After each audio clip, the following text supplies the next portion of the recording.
আসসালামু আলাইকুম সবাইকে। কেমন আছেন সবাই? আশা করি সবাই অনেক ভালো আছেন। আজকে আমি শেয়ার করব আমার পুরো একটা দিনের ছোট ছোট মুহূর্ত। দিনটা শুরু হয়েছে একটু তাড়াহুড়ার মধ্য দিয়ে। আজকে একটা বিশেষ কারণে আমাকে খুব ভোরে বাসা থেকে বের হতে হয়েছিল। তাই অনেক সকাল সকাল ঘুম থেকে উঠে রেডি হয়ে বের হয়ে গিয়েছিলাম। কাজ শেষ করে যখন বাসায় ফিরলাম তখন প্রায় বাজে 11টা 4। বাসায় ঢুকেই দেখি ঘরের অবস্থা একদম এলোমেলো।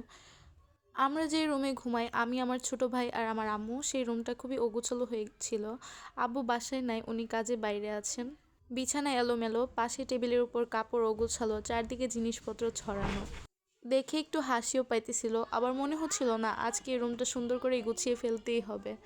তাই শুরু করলাম আমাদের বিছানা গোছানো দিয়ে। চাদর ঠিক করে টান টান করে বিছিয়ে দিলাম, বালিশগুলো সুন্দর করে সাজিয়ে রাখলাম। তারপর পাশে যে টেবিল আর কাপড়গুলো অগোছালো ছিল সেগুলো এক এক করে ভাঁজ করে ঠিক জায়গায় রাখলাম। আমার হাতের জাদু দিয়ে ধীরে ধীরে রুমটা একদম চকচকে করে ফেললাম। সত্যি বলতে কি, গুছানো রুম দেখলেই মনটাই ভালো হয়ে যায়, তাই না?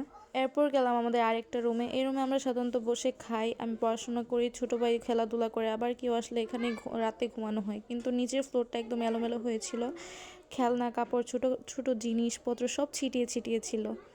যাই হোক, সব ঝাড়ু দিয়ে পরিষ্কার করে একদম পরিপাটি করে ফেললাম। এখন দেখলে মনে হয় একদম নতুন একটা রুম। এই সময় নিচে দেখি আমার ছোট ভাই ঘুড়ি বানাচ্ছে। ছোটবেলায় এই সময়গুলো আসলেই অনেক সুন্দর। ওদের এই নির্ভেজাল আনন্দগুলো দেখলেই মন ভালো হয়ে যায়। এরপর ভাবলাম এত কাজ করলাম, এখন একটু নিজেকেই সময় দেওয়া দরকার। তাই প্রথমে হাত আর পায়ের নখ কেটে নিলাম।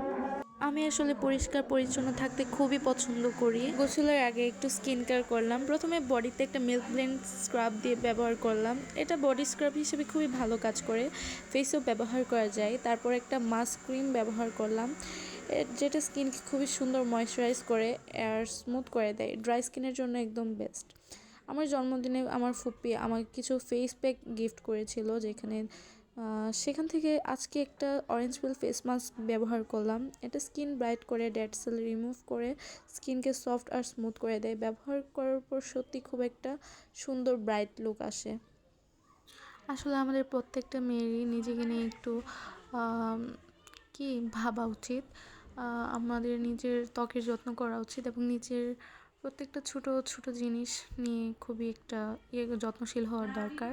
আর এদিকে হচ্ছে আমি চুলার মধ্যে চলে আসলাম, বেগুন ভাজতেছি, কারণ আমার আম্মু একটু কাজ করতেছিল। তাই এখানে হচ্ছে আম্মু সিম ভিজাইছে, সিমের তরকারি রান্না করবে। এটা হচ্ছে রাত্রে সিমের যে বীজ এগুলো থাকে, এগুলা হচ্ছে আমি ফেস ওয়াশ দেখাচ্ছি আমি গোসলের আগে যেটা আমার ফেসে ব্যবহার করবো। আর আমি সবসময় এই ফেস ওয়াশটা ব্যবহার করি কারণ এটা আমার স্কিনে স্যুট করে। এদিকে আমার বেগুন ভাজা শেষ, আর অন্যদিকে হচ্ছে টমেটো বসিয়ে দিয়েছি কারণ আমরা আজকে টমেটোর ভর্তা খাবো। এরপর হচ্ছে আর অন্যদিকে ভাত বসানো হয়েছে। এরপর হচ্ছে আমি ভাতের ডাকনা উঠিয়ে দেখতেছিলাম যে ভাতটা বলক আসছে কিনা। এরপর হচ্ছে আমি চলে যাচ্ছি আমাদের বাসার ছাদে, কারণ আমার আম্মু সকালবেলা অনেকগুলা নেড়ে দিছিল, ছাদের মধ্যে কাপড় নেড়ে দিছিল, ওইগুলো আনতে যাইতেছি। মানে ছাদের সিঁড়িগুলো আমার উঠতে অনেক ভালো লাগে কারণ এটা ছোটো ছোটো। পুরো ছাদে গিয়ে দেখলাম আমার ছোটো ভাই তার একটা সঙ্গীকে নিয়ে ছাদে ঘুড়ি উড়াচ্ছে এত দুপুরের মধ্যে। তো আমি যেইগুলা কাপড় দেখতে সবগুলা কাপড় নিয়ে নিছি হাতে। নেওয়ার পর এরপর হচ্ছে ছাদের গেটটা লাগাই নিলাম। এরপর ছাদ থেকে একটু চারপাশেও দেখলাম।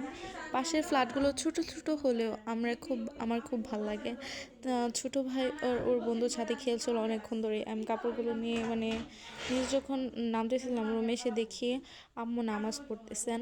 ছাদ থেকে আনা কাপড়গুলো সুন্দর করে ভাঁজ করে গুছিয়ে নিতে হবে আমার, কারণ হচ্ছে আমার আম্মু যেহেতু নামাজ পড়তেছে কাজগুলো আমাকেই করতে হবে। তো সুন্দর করে কাপড়গুলো ভাঁজ করে নিলাম। তাই রুমটাও একটু এলোমেলো ছিল, রুমটা একটু গুছিয়ে নেব। অন্তত বিছানাটা সুন্দর করে গুছাতে হবে আমার।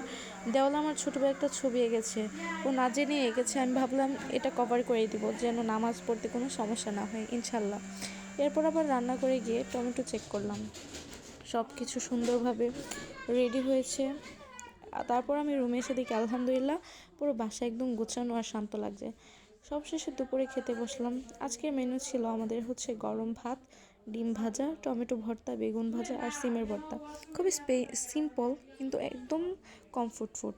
এত পরিশ্রমের পরও এই খাবারটা খেয়ে সত্যি অনেক ভালো লেগেছিল। এই ছিল আমার আজকের দিন, ছোট ছোট কাজ, নিজের যত্ন, পরিবারের সাথে সময়, সব মিলিয়ে একটা সুন্দর প্রোডাক্টিভ দিন কাটলো আলহামদুলিল্লাহ। ভিডিওটা যদি আপনাদের ভালো লেগে থাকে তাহলে অবশ্যই লাইক, কমেন্ট আর সাবস্ক্রাইব করবেন। আল্লাহ হাফেজ, দেখা হবে পরবর্তী ভিডিওতে।